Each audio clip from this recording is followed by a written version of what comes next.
Naman po yung akin money plant. Ito po yung money lucky plants.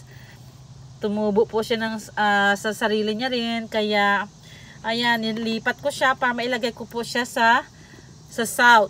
Which is sa south of the room. Kasi yan, kailangan doon siya. Kasi money plants nga, diba? So, ayan po, ilalagay ko po siya kung saan po yung aking, aisle.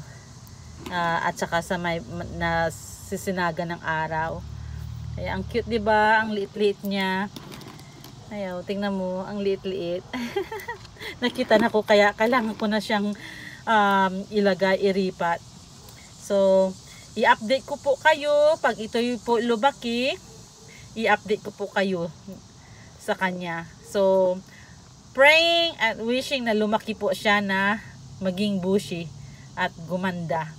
Katulad ng mother plant niya rin. So, thank you for watching. Please like and share or heart. Thank you, thank you. At pa-star na rin. Thanks.